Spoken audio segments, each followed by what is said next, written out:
सुबह उठने से लेकर रात को सोने तक आपकी दिनचर्या कैसी होनी चाहिए जिससे आप एक मजबूत और सफल इंसान बन सको।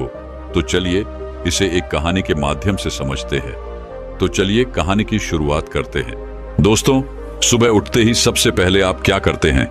यह आपके पूरे दिन की एक मजबूत शुरुआत तय करता है। इस बात से कोई फर्क नहीं पड़ता कि आप एक विद्यार्थी हैं या फिर कोई कर्मचारी।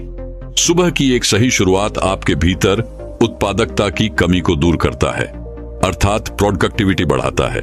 जैसे कि मान लीजिए, अगर आप एक विद्यार्थी हैं तो आप सुबह उठकर मन लगाकर पढ़ेंगे। वहीं पर अगर आप एक कर्मचारी हैं तो आप एक सकारात्मक दृष्टिकोण के साथ अपनी पूरी क्षमता से काम करेंगे।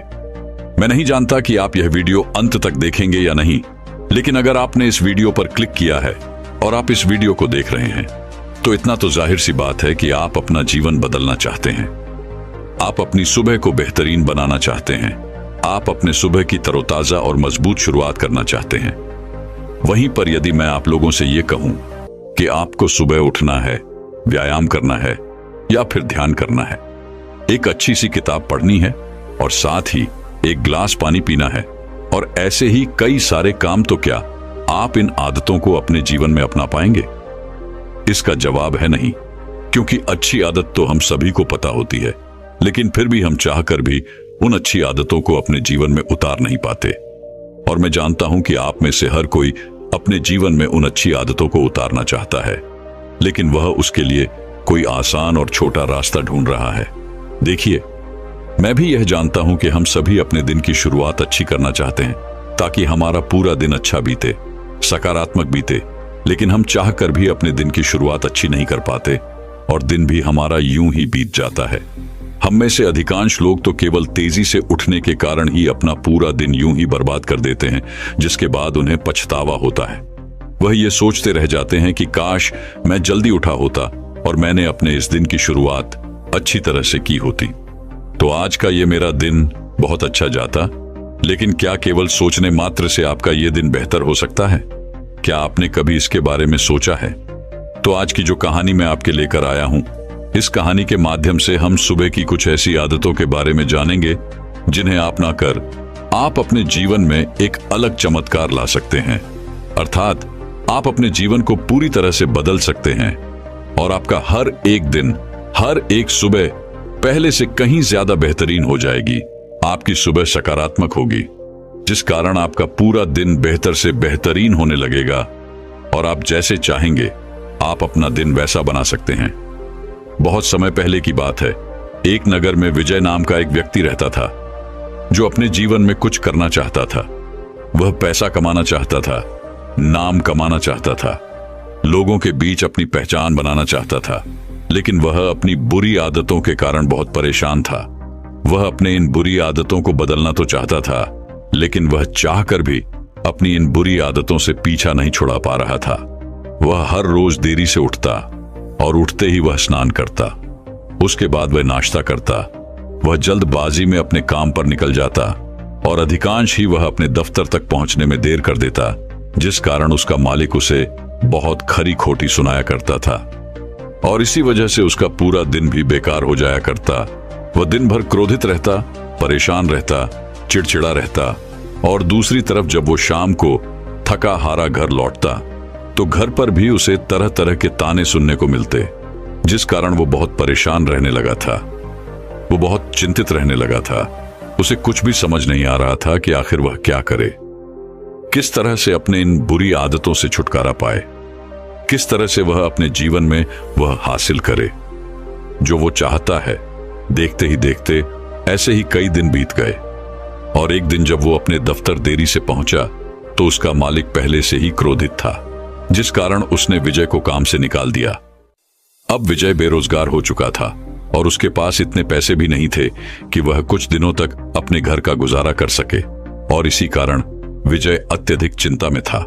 वह एक वृक्ष के नीचे जाकर बैठ गया और अपने हालातों के बारे में सोचने लगा। तभी वहां से एक गुरु गुजर रहे थे। उन गुरु ने जब विजय को देखा तो वह उसकी मनोदशा समझ चुके थे। वह जान चुके थे कि विजय बहुत परेशान है, वह बहुत चिंतित है। वह गुरु विजय के पास पहुंचे और उन्होंने विजय से कहा क्या बात है बेटा, तुम बहुत परेशान लग रहे हो। इस पर विजय जवाब देते हुए कहता है गुरुवर, मैं आपको क्या बताऊं, मैं अपनी बुरी आदतों के कारण बहुत परेशान हो चुका हूं। मैं हमेशा देरी से उठता हूं और इसी कारण मैं हमेशा दफ्तर देरी से पहुंचता हूं, और इसी कारण आज मेरे मालिक ने मुझे दफ्तर से निकाल दिया। अब तो मेरे पास मेरी नौकरी भी नहीं रही। मेरे पास तो इतने पैसे भी नहीं है कि कम से कम कुछ दिनों के लिए मैं अपने परिवार का गुजर बसर कर सकूं। मैं तो अपने जीवन में कुछ बड़ा करना चाहता था, पैसे कमाना चाहता था, नाम कमाना चाहता था, लोगों के बीच अपनी पहचान बनाना चाहता था, लेकिन आज मेरे पास कुछ भी नहीं है। अब आप ही बताइए मैं क्या करूं। इस पर वह गुरु विजय से कहते हैं, बेटा, इतनी बड़ी जिंदगी में क्या एक छोटी सी आदत अपनाना तुम्हारे लिए इतना मुश्किल काम है।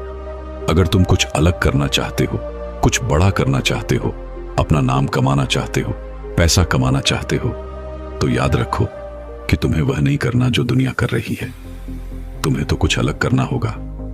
तुम्हें कुछ अलग करने की हिम्मत दिखानी होगी। ये जज्बा ही तुम्हें कुछ अलग पहचान दिलाएगा और तुम्हें उस मुकाम तक पहुंचाएगा जहां लोग आपको आपके नाम से नहीं बल्कि आपके काम से जानेंगे।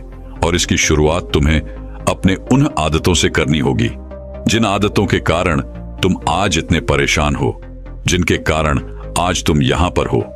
इस पर विजय कहता है गुरुवार, मैंने अपनी आदतों को बदलने की कोशिश की है। मैंने कई तरीके अपनाए, कई तरह की कोशिशें की, लेकिन मैं हर बार नाकामयाब रहा। मैं अपनी आदतों को नहीं बदल पाया और इसी वजह से तो आज मेरी यह हालात है।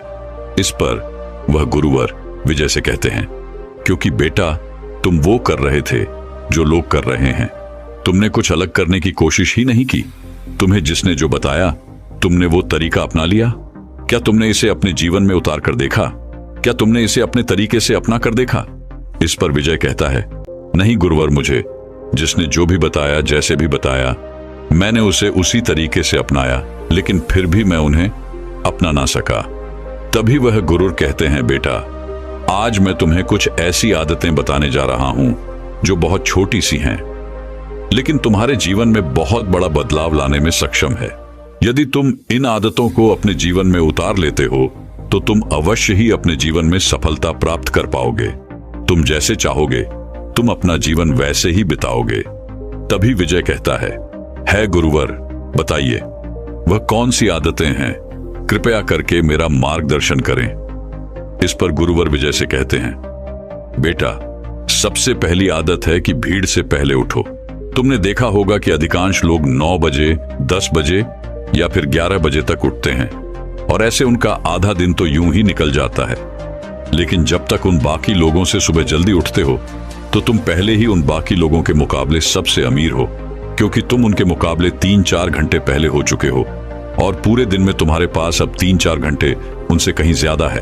अर्थात अब तुम्हारे पास 3-4 घंटे अधिक समय है और इस समय का इस्तेमाल तुम अपने लक्ष्य को प्राप्त करने में लगा सकते हो। तभी विजय कहता है गुरुवर, आपने तो इतनी आसानी से कह दिया कि सुबह 5 या 6 बजे उठो, लेकिन मैं उठूंगा कैसे? अगर यह इतनी आसान आदत होती तो क्या मैंने इसे पहले ही नहीं अपना दिया होता? इस पर वह गुरु मुस्कुराने लगे और विजय से कहते हैं, बेटा, तुमने देखा होगा कि आजकल हर कोई घंटी वाली घड़ियों का इस्तेमाल करते हैं जिससे वह सुबह जल्दी उठ सके। लेकिन जब सुबह सुबह उनकी नींद गहरी होती है, उसी वक्त वह घंटी घड़ी बजने लगती है और ऐसे में उनकी नींद में अवरोध पड़ने लगता है और तब वह व्यक्ति उस घड़ी की घंटी को बंद करके फिर से सो जाते हैं। और यहीं से शुरू होती है आपकी जादुई सुबह, अर्थात दिन भर चिड़चिड़ापन जो पूरे दिन बरकरार रहता है। इसीलिए यह कोशिश करो कि जैसे ही आपकी घंटी बजे, आप पहले ही घंटी के साथ अपने बिस्तर को छोड़ दें और उठकर तैयार हो जाए। इससे आपकी सुबह बेहतरीन हो जाएगी, आप तरोताजा महसूस करेंगे और इसी समय आपके भीतर सकारात्मकता का प्रभाव भी होगा, जिससे पूरे दिन आपका मस्तिष्क केवल सकारात्मक विचारों पर ही काम करता है। दोस्तों, विज्ञान के अनुसार भी सुबह इस समय में आपके भीतर एनर्जी का लेवल सबसे हाई होता है। विज्ञान भी यही कहता है कि सुबह जल्दी उठने से हमारे दिमाग पर तनाव कम पड़ता है और हमारा मस्तिष्क कुछ ऐसे हार्मोन्स छोड़ता है जिनके कारण हम दिन भर तनाव मुक्त रहते हैं और हमारा पूरा दिन खुशनुमा रहता है। हम पूरे दिन तरोताजा और अच्छा महसूस कर पाते हैं। लेकिन उसी के विपरीत जब हम देरी से उठते हैं तो इन हार्मोन्स की मात्रा पहले से अधिक होती है, जिससे आपके स्वास्थ्य पर भी बुरा प्रभाव पड़ता है। इसीलिए अक्सर आपने यह भी महसूस किया होगा कि जब आप देरी से उठते हैं तो अक्सर ही आप चिड़चिड़ा महसूस करते हैं, जिस कारण आपका पूरा दिन यूं ही वेस्ट हो जाता है और आप तरह तरह की उलझनों में फंसे रहते हैं। आपका मस्तिष्क तनाव में रहता है और आप कोई भी फैसला सही ढंग से नहीं ले पाते। इसलिए सुबह उठना बहुत जरूरी है। आगे वह गुरुवर विजय से कहते हैं, समय के मामले में तो तुम बाकी लोगों से अमीर तो होंगे, लेकिन अब तुम सुबह उठते ही करोगे क्या? क्या तुमने इसके बारे में सोचा है? इसका जवाब देते हुए विजय कहता है, हाँ, मैं जानता हूं कि मुझे सुबह क्या करना है। सुबह उठते ही सबसे पहले मैं अखबार पढ़ता हूं, फिर स्नान करता हूं, नहाता हूं और उसके बाद में दफ्तर के लिए निकल जाता हूं। तभी वह गुरुवर कहते हैं, तुम्हें ऐसा बिल्कुल भी नहीं करना चाहिए। सुबह उठकर सबसे पहले तुम्हें 2 से 3 मिनट के लिए शांति से बैठना चाहिए।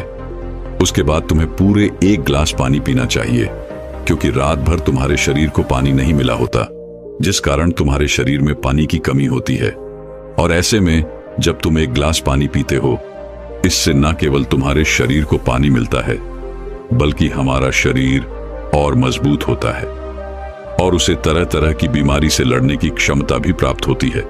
और सुबह उठकर 1 गिलास पानी पीने से हमारा पेट भी अच्छी तरह से साफ होता है। साथ ही यह हमारे पाचन तंत्र को भी मजबूत करने में हमारी बहुत मदद करता है। दोस्तों, आपने देखा होगा कि आजकल लोग तरह तरह की क्रीम का इस्तेमाल करते हैं ताकि उनका चेहरा अच्छा और चमकदार दिख सके। लेकिन सुबह उठते ही पानी पीने की ये जो आदत है, ये सबसे आसान तरीका है जिससे आप प्राकृतिक रूप से अपने चेहरे पर वह चमक प्राप्त कर सकते हैं। और 1 गिलास पानी पीने से आपके शरीर के भीतर बैठी हुई वह सारी गंदगी भी बाहर निकल जाती है और हमारा खून भी साफ होने लगता है। इसलिए सुबह उठकर 1 गिलास पानी पीना आपके लिए बहुत ज्यादा जरूरी है। लेकिन आपने देखा होगा कि हम में से अधिकांश लोग सुबह उठते ही सबसे पहले अपने मोबाइल को देखते हैं। उसके अंदर क्या नोटिफिकेशन आई है, क्या कुछ नया आया है, क्या नई खबर आई है? ऐसा आपको बिल्कुल भी नहीं करना चाहिए। ऐसा करने से आपकी सुबह की वह तरोताजगी जड़ से मिट जाती है। इसका कारण यही है कि दुनिया भर की नकारात्मक सोशल मीडिया प्लेटफॉर्म के जरिए हमारे दिमाग में तरह तरह की बातें भर दी जाती हैं और सुबह सुबह यदि हम नकारात्मक चीजें देखेंगे, सुनेंगे या फिर पढ़ेंगे तो ये हम पर नकारात्मक प्रभाव ही डालेगा। इसलिए सुबह उठकर आपको कम से कम 2 से 3 मिनट तक शांति से बैठना है और अपने आप से सकारात्मक बातें करनी है और साथ ही 1 गिलास पानी भी पीना है। मैं आपको इतने सारे कारण इसलिए बता रहा हूं ताकि मैं चाहता हूं कि आपके लिए कोई एक कारण जो सबसे महत्वपूर्ण हो, कम से कम उसी के लिए आप यह आदत अपना ले जिससे आपका जीवन पहले से बेहतर हो जाए। आगे वह गुरुवर विजय से कहते हैं, बेटा, तुम सुबह जल्दी उठ भी गए और तुमने 1 गिलास पानी भी पी लिया, लेकिन अब उसके बाद तुम्हें क्या करना चाहिए, यह भी ध्यान से सुन लो। आगे वह गुरुवर विजय को अगली आदत बताते हुए कहते हैं, 1 गिलास पानी पीने के बाद हम में से अधिकांश लोग नाश्ता करने चले जाते हैं, लेकिन तुम्हें ऐसा नहीं करना है। तुम्हें नाश्ता करने से पहले अर्थात खाली पेट कम से कम 10 मिनट के लिए व्यायाम करना है, या फिर तुम चाहो तो ध्यान भी कर सकते हो। और यदि तुम यह पहले से ही करते हो तो कम से कम तुम्हें 20 मिनट या फिर 30 मिनट के लिए व्यायाम करना शुरू करना चाहिए। और यदि तुम यह नहीं करते हो तो तुम्हें केवल 10 मिनट से ही इसकी शुरुआत करनी चाहिए। तभी विजय उन गुरुवर की बात को काटते हुए कहता है गुरुवर, मैंने व्यायाम करने की कोशिश की है, लेकिन केवल 1 या 2 दिन, उसके बाद मैं व्यायाम नहीं कर पाता क्योंकि मेरे शरीर में बहुत दर्द होने लगता है और फिर व्यायाम करने का मन ही नहीं होता। इसलिए मैं 1 या 2 दिन के बाद व्यायाम नहीं कर पाता। इस पर वह गुरु मुस्कुराने लगे और विजय से कहते हैं, बेटा, शुरुआती दिनों में आपको व्यायाम करने में थोड़ी सी परेशानी तो अवश्य आएगी, बदन भी दर्द होगा, क्योंकि आपके शरीर को व्यायाम करने की आदत नहीं है और आपने अचानक ही व्यायाम करना शुरू कर दिया, जिससे आपके शरीर की ऊर्जा की खपत होती है, जिससे आंख थकान महसूस करने लगते हैं। आंख को दर्द भी महसूस होता है और इसी कारण हम व्यायाम करना छोड़ देते हैं। लेकिन 3 से 4 दिन के बाद यदि तुम लगातार व्यायाम करते हो तो तुम्हारा यह दर्द खत्म हो जाएगा और देखते ही देखते यह तुम्हारी आदत भी बन जाएगी और व्यायाम करने से तुम पहले से अधिक तरोताजा महसूस कर पाओगे। तुम पूरे दिन भर अपने शरीर में वह ऊर्जा महसूस कर पाओगे और इससे तुम्हारे शरीर में सकारात्मक ऊर्जा का प्रवाह भी होगा, जिससे तुम दिन भर कोई भी फैसले बड़ी आसानी से ले पाओगे। व्यायाम करने से हमारा मस्तिष्क काफी चुस्त और तंदुरुस्त रहता है। आगे वह गुरुवर विजय से कहते हैं, बेटा तुम सुबह उठे, तुमने 1 गिलास पानी पिया और उसके बाद तुम व्यायाम भी कर चुके, लेकिन अब आगे तुम्हें क्या करना चाहिए? इस पर विजय कहता है गुरुवर, अब मुझे स्नान कर लेना चाहिए और उसके बाद एक अच्छा सा नाश्ता करना चाहिए। तभी गुरुवर विजय से कहते हैं, नहीं, तुम्हें ऐसा बिल्कुल नहीं करना। जब तुम व्यायाम कर लोगे या फिर ध्यान कर लोगे तो उसके तुरंत बाद तुम्हें अपने आप से सकारात्मक बातें करनी है, क्योंकि यही बिल्कुल सही समय है। जब आप ध्यान के तुरंत बाद स्वयं से कुछ सकारात्मक वाक्य कहते हो तो ऐसे समय पर हमारा पूरा ध्यान केवल हमारे वाक्य पर होता है और यह बात सीधे हमारे अवचेतन मन तक पहुंचती है, जिससे हमारा अवचेतन मन सकारात्मक होने लगता है। और यदि तुम अपने दिन की शुरुआत सकारात्मक विचारों के साथ करते हो तो सुबह की शुरुआत करने से आपका पूरा दिन सकारात्मक लोगों और वातावरण के साथ ही बीतेगा। और जब तुम्हारा हर एक दिन सकारात्मक होने लगता है, जब तुम्हारा हर एक दिन सकारात्मक बीतने लगता है तो तुम अच्छा महसूस कर पाते हो, तुम खुश महसूस कर पाते हो और देखते ही देखते तुम्हारा पूरा जीवन परिवर्तित होने लगता है। आगे वह गुरुवर विजय से कहते हैं, इसके बाद अब तुम्हें स्नान करना चाहिए। स्नान के बाद तुम्हें नाश्ता करना चाहिए, लेकिन याद रहे कि तुम्हें नाश्ते में फलों का सेवन करना चाहिए या फिर तुम कुछ ऐसा नाश्ता कर सकते हो जो बहुत हल्का हो, आसानी से पच सके, जिससे तुम्हारे शरीर को उस नाश्ते को पचाने में ज्यादा मेहनत नहीं करनी पड़े और तुम्हारा शरीर भी ज्यादा ऊर्जावान बना रहेगा। आगे वह गुरुवर विजय को अगली आदत बताते हुए कहते हैं, नाश्ता करने के बाद अब तुम्हें यह निर्धारित करना है कि तुम्हें आज के दिन कौन कौन से काम पूरे करने हैं।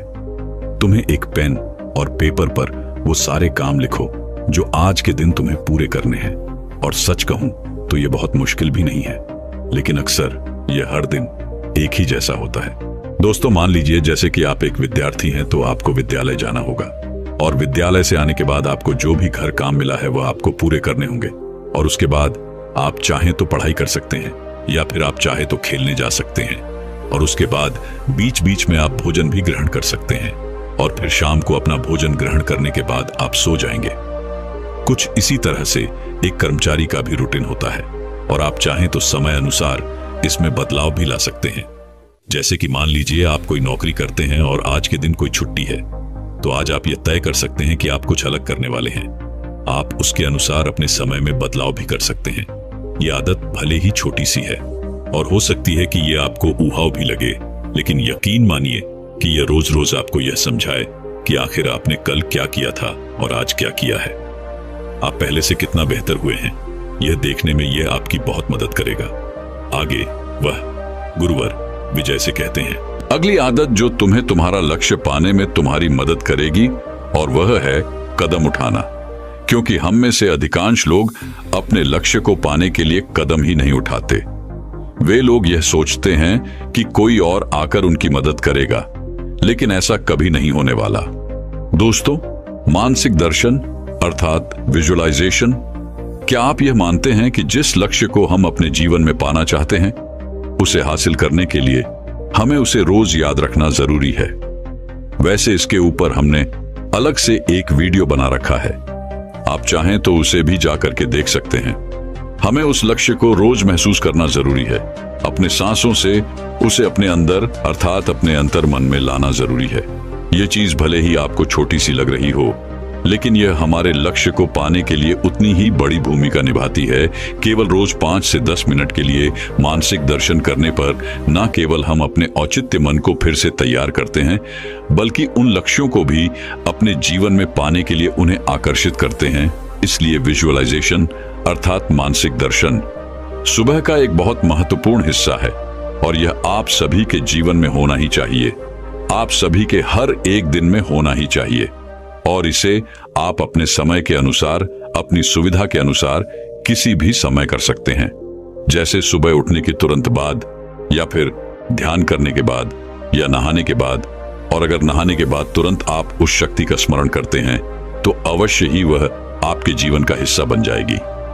दोस्तों, ईश्वर का स्मरण करना और उन्हें धन्यवाद देना न केवल हमें एक सकारात्मक दृष्टिकोण प्रदान करता है, बल्कि हमारे सशक्त विचारों को, हमारे लक्ष्य को, मानसिकता को, हमारी कृतज्ञ स्वभाव को इस ब्रह्मांड से जोड़ देता है। और जब आप उस शक्ति से जुड़ जाते हैं तो आपके पास पूरे दिन भर हर बड़ी से बड़ी चुनौती का सामना करने के लिए सकारात्मक दृष्टिकोण होता है। यानी एक ऐसी मानसिकता जो किसी भी समस्या का सामना करने में पूरी तरह से सक्षम होती है। इसलिए यह भी बहुत जरूरी है कि आप उस शक्ति को याद करें और उसके प्रति कृतज्ञता व्यक्त करें।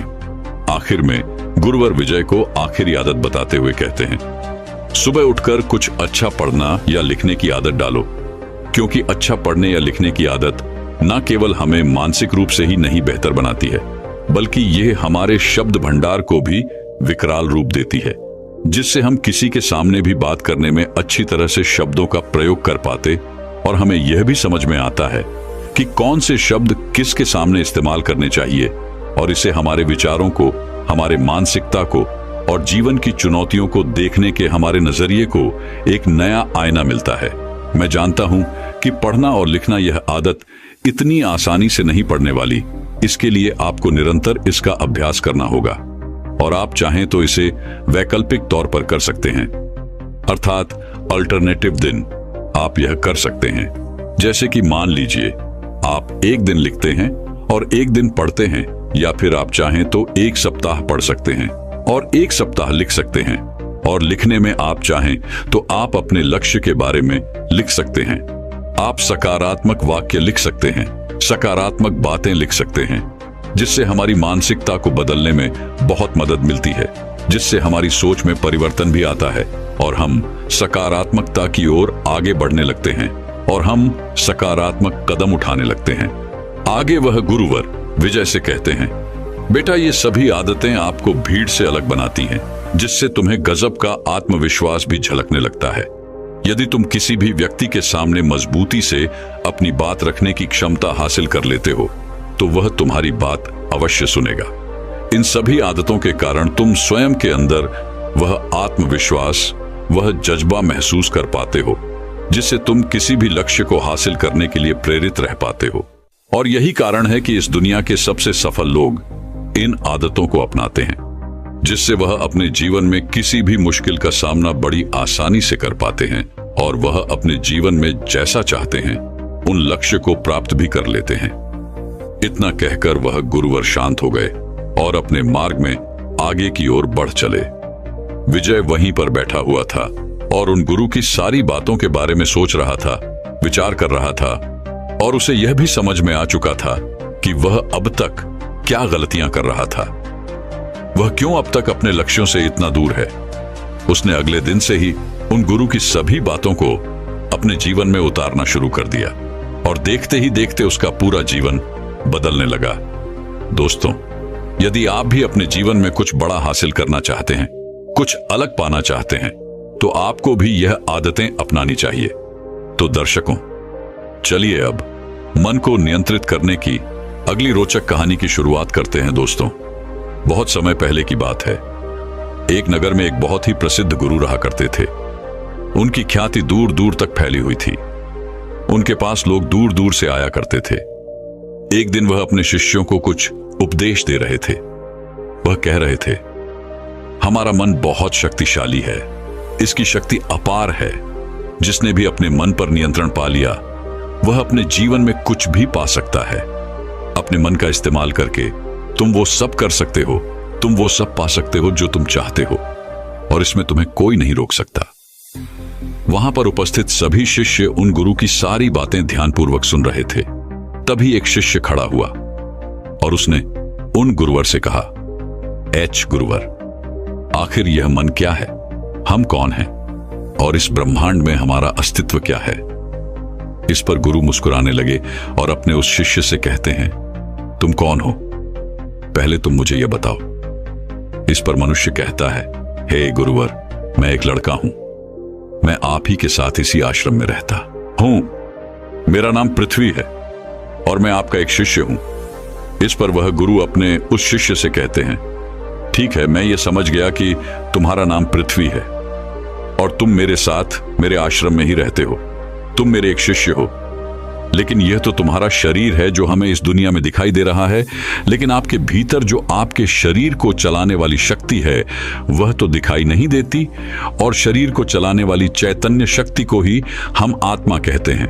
तभी मनुष्य एक बार फिर उन गुरुवर से कहता है, हे गुरुवर, यह आत्मा क्या होती है? इस पर वह गुरुवर अपने शिष्य के इस सवाल का जवाब देते हुए कहते हैं, भंते, आत्मा हमें दिखाई नहीं देती, हम उसे केवल महसूस कर सकते हैं। ठीक उसी तरह जिस तरह यह हवा जिसे हम देख नहीं सकते लेकिन इसे हम महसूस जरूर कर सकते हैं। दोस्तों, ठीक उसी तरह से बिजली भी है। बिजली से चलते पंखे को हम देख सकते हैं, लेकिन बिजली अर्थात उसे चलाने वाली ऊर्जा अदृश्य है। बिजली के बिना उस पंखे का कोई अस्तित्व नहीं। आगे वह गुरु अपने शिष्य से कहते हैं, ठीक इसी प्रकार हमारी आत्मा जब हमारे शरीर को छोड़कर चली जाती है तो हमारे शरीर का कोई अस्तित्व नहीं रह जाता।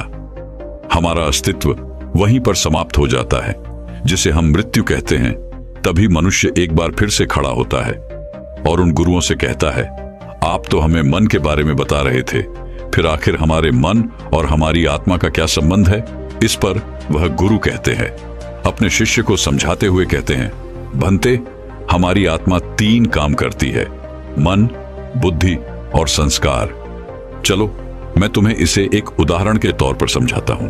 जब भी तुम्हारे सामने परीक्षा निकट होती है तो उस समय तुम्हें अधिक से अधिक पाठ्यक्रमों को याद करने की आवश्यकता पड़ती है, और ठीक उसी समय हमारे मन में से एक आवाज आती है कि मैं इतना सब कुछ एक दिन में याद नहीं कर सकता, लेकिन हाँ, मैं नकल जरूर कर सकता हूं, या फिर मैं किसी से पूछ सकता हूं।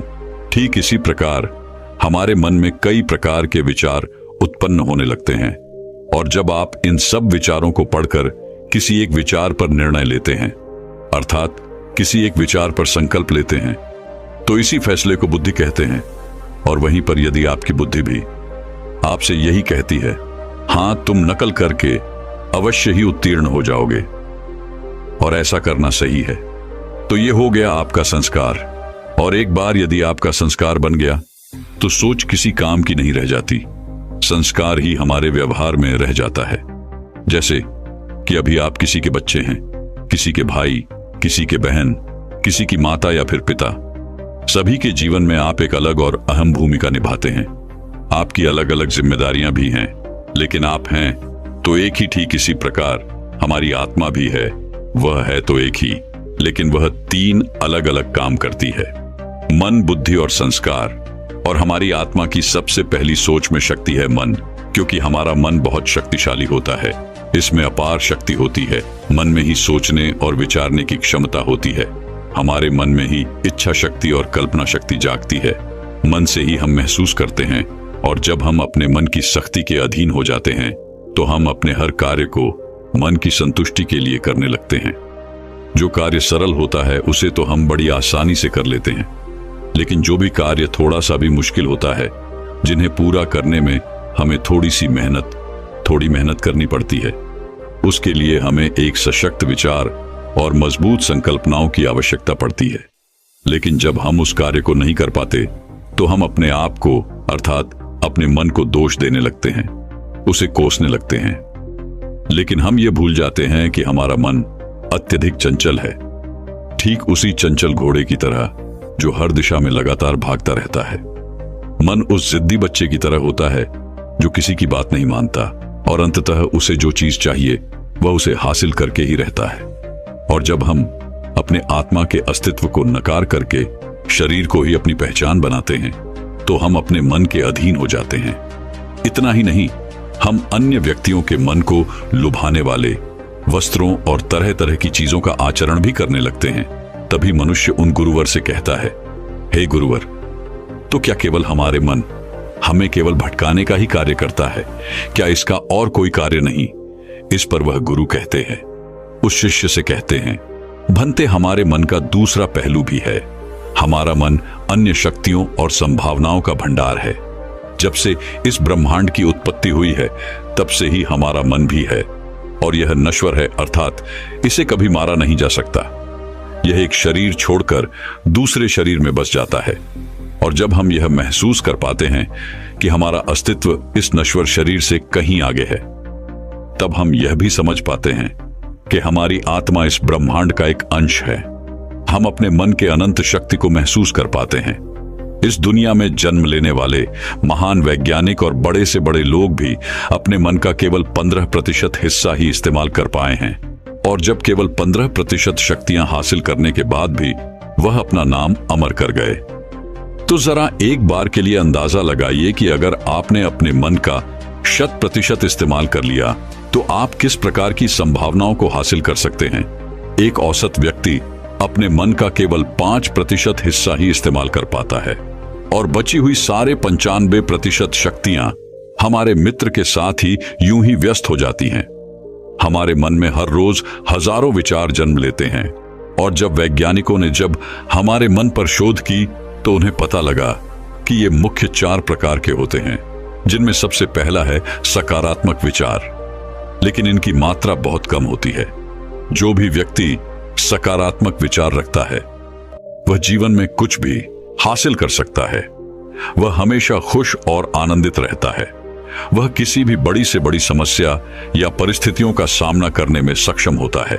अगला है नकारात्मक विचार। इसमें बुराई, कमजोरी और विकृत मानसिकता वाले विचारों का समावेश होता है। ऐसे व्यक्ति हमेशा एक दूसरे से शिकायत करते रहते हैं। वह एक दूसरे से जलते हैं, ईर्ष्या करते हैं, और वह अपने जीवन में कभी कुछ हासिल नहीं कर पाते। तीसरा है आवश्यक विचार। ये ऐसे विचार होते हैं जो हमारे दिनचर्या से संबंधित होते हैं, जैसे आज मुझे इस काम को इतने समय पर पूरा करना है, आज मुझे इतने सारे काम करने हैं, इन लोगों से मिलना है, इनसे बातें करनी है, मुझे ये करना है, मुझे वो करना है। ऐसे ही कई प्रकार के विचार जो हमारी दिनचर्या से संबंधित होते हैं, और ये सभी हमारे लिए आवश्यक विचार होते हैं।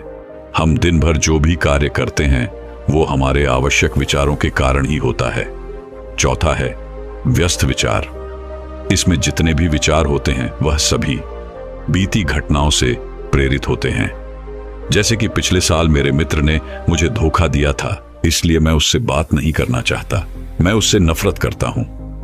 इन विचारों में हम व्यक्त कर ही दुख लेते हैं, सुनी सुनाई बातों के बारे में सोचते रहते हैं, और मन ही मन परेशान होकर अलग अलग विचार सोचते रहते हैं।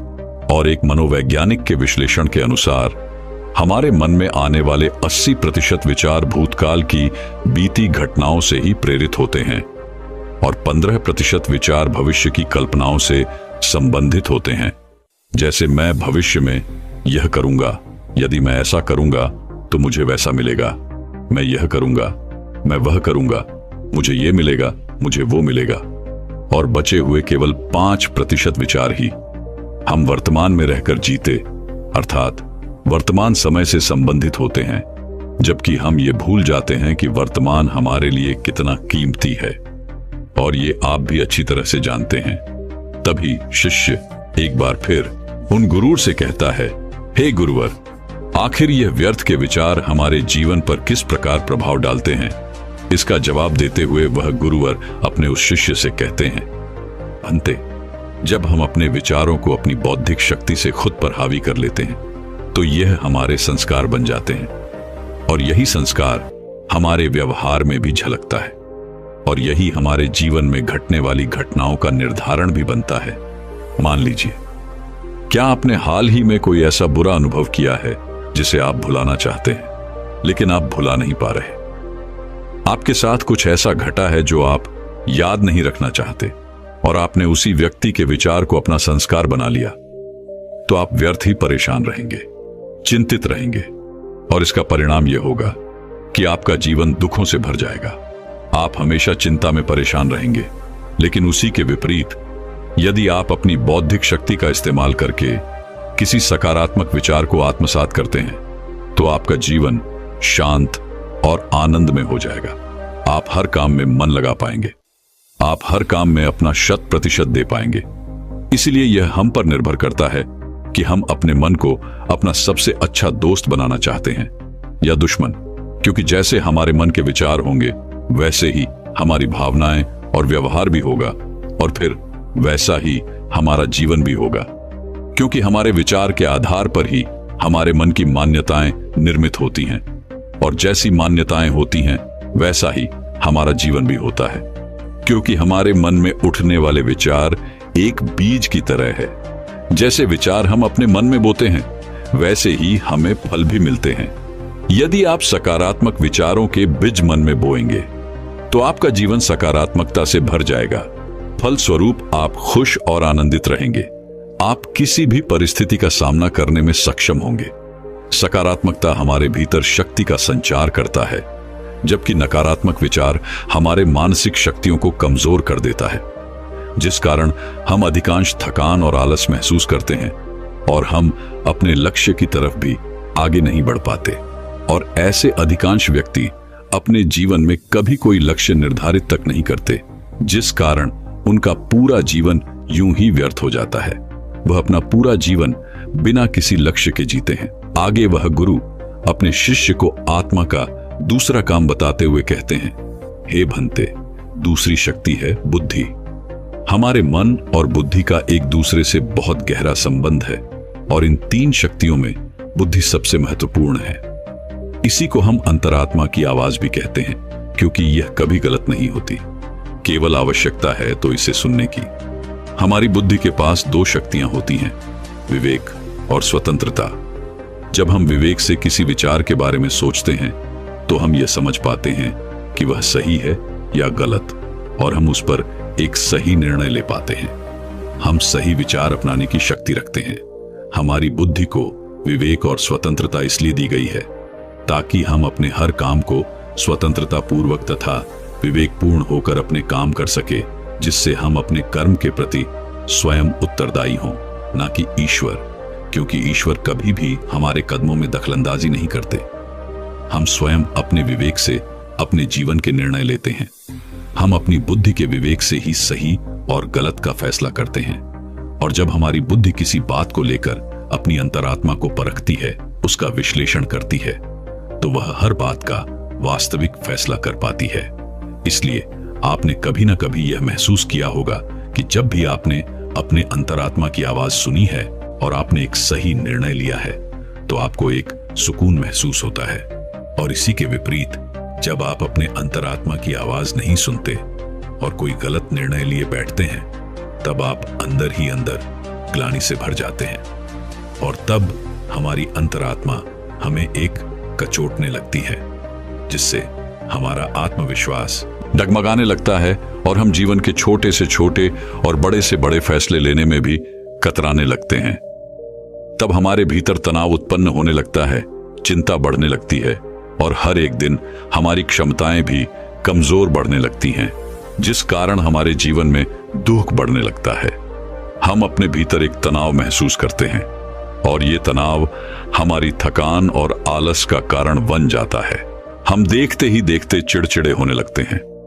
छोटी छोटी बातों पर हम नाराज होने लगते हैं, परेशान होने लगते हैं, और इसका कारण है कि धीरे धीरे हम खुद को अपनी आत्मा से अलग समझने लगे हैं, क्योंकि हमने अपना अस्तित्व अपने शरीर तजक ही सीमित कर दिया है, और अपनी बुद्धि को हम आध्यात्मिक से बहुत दूर ले जा चुके हैं। और यही कारण है कि हम अपनी बौद्धिक शक्ति भी खोते जा रहे हैं, और हम अपनी बुद्धि का विवेक भी धीरे धीरे करके खो रहे हैं। लेकिन आप चाहें तो आध्यात्मिक और ध्यान की मदद से अपनी खोई हुई बुद्धि अर्थात विवेक को फिर से वापस ला सकते हैं। लेकिन अब आप कहेंगे कि हमारे पास तो समय ही नहीं है, तो इसका बहुत ही सीधा सा जवाब है, समय किसी के पास नहीं होता, लेकिन आप चाहें तो अपने लिए समय जरूर निकाल सकते हैं।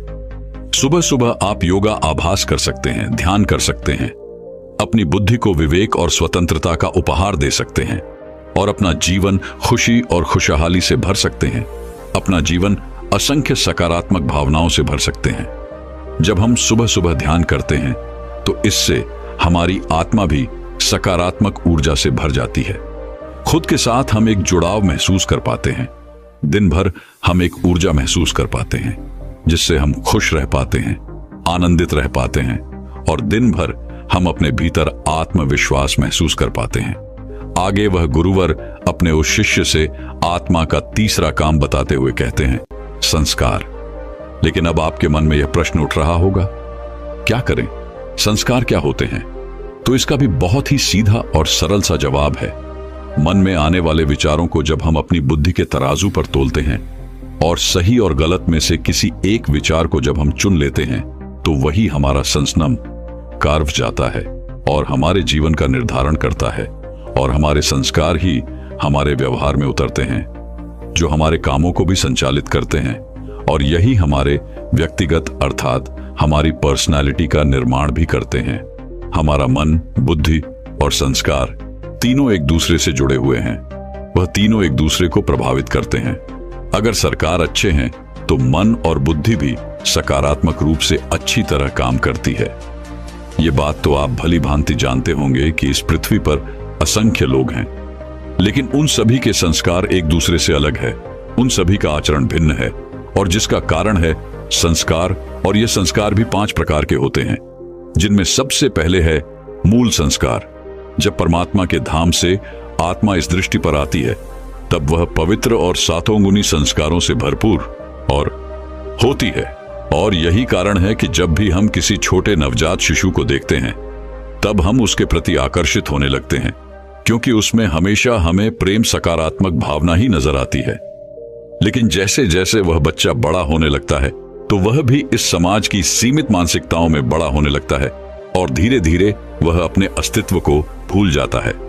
और देखते ही देखते उस बच्चे में लालच, लोभ, क्रोध, मोह आदि अनेक प्रकार के अगुण अपने आप ही पनपने लगते हैं, जिस कारण वह अपने मूल संस्कारों को खो बैठता है। आगे वह गुरु है। दूसरे संस्कार बताते हुए कहते हैं, पूर्व जन्म के संस्कार। ये संस्कार हमें अपने पूर्वजों जन्मों के किए गए कर्मों से मिलते हैं। और यही कारण है कि आपने कभी कभी सुना ही होगा कि किसी 5 वर्षीय बच्चे ने पूरे शास्त्रों का अध्ययन कर लिया है। किसी बच्चे को ऐसी ऐसी भाषाएं आती हैं जिसके बारे में आप तक नहीं जानते, जो उसके परिवार में कभी बोली तक नहीं जाती। क्या आपने कभी यह सोचा है, आखिर ये संस्कार उनमें कहां से आए? और ये दिया संस्कार उनके अंदर उभरे हैं, तो हमारे अंदर क्यों नहीं? पूर्व जन्म के संस्कार तो हर आत्मा के अंदर उदय होते हैं, लेकिन उनकी तीव्रता अलग अलग होती है। जब पूर्व जन्म के संस्कार हमारी बुद्धि पर हावी हो जाते हैं, तो हमारा विवेक काम नहीं करता और स्वतंत्रता छिन जाती है। हमारी इंद्रियां उन्हीं संस्कारों के अनुरूप काम करने लगती है। तीसरा है गर्भ संस्कार। यह संस्कार हमें माता के गर्भ में ही मिलता है। माता और पिता के आपसी चिंतक और विचारों का प्रभाव हमारे संस्कारों का निर्धारण करता है। आपने ये बात तो अवश्य ही सुनी होगी, अभिमन्यु को भी चक्रव्यूह को तोड़कर अंदर जाने का संस्कार मिला था, लेकिन उन्हें बाहर निकलने का संस्कार नहीं मिल पाया, क्योंकि उनकी माता को नींद आ जाने के कारण वह आगे की कथा नहीं सुन पाई थी। चौथा संस्कार है हमारे वातावरण, जिसे आप संगति कह सकते हैं। अगर हमारी संगति अच्छी रहती है तो हमारी आदतें और आचरण भी अच्छे और सकारात्मक होते हैं। लेकिन वहीं पर यदि हम बुरे वातावरण में रहते हैं, तो हमारे संस्कार भी उनसे प्रभावित होंगे और हमारे अंदर भी नकारात्मकता और बुरे संस्कार ही पनपेंगे। 5वां संस्कार है दृढ़ता।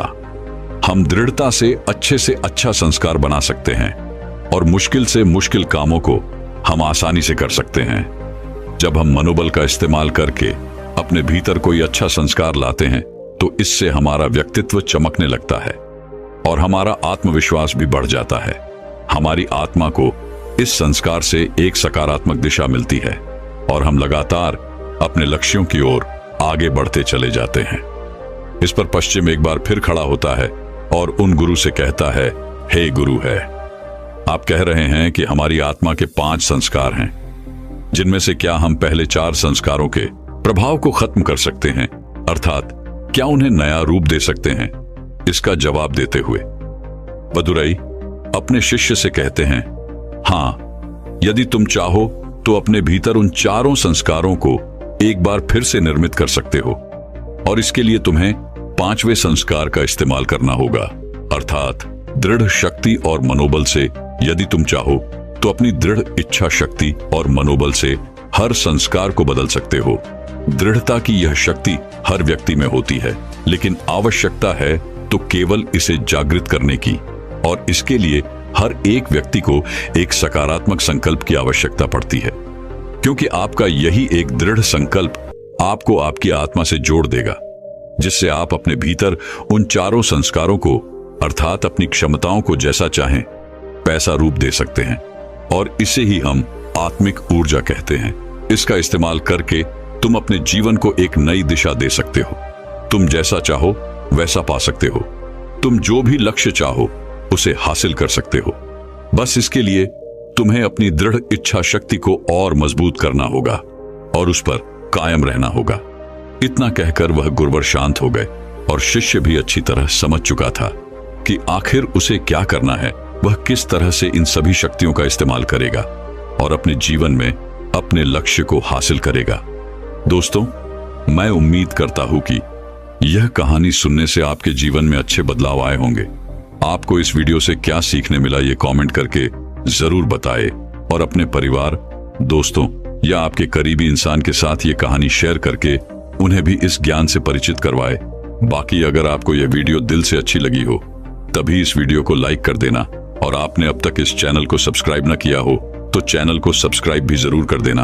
आपका हर दिन शुभ हो और खुशियों से आपका जीवन भरा रहे। धन्यवाद। नमो बुद्धाय।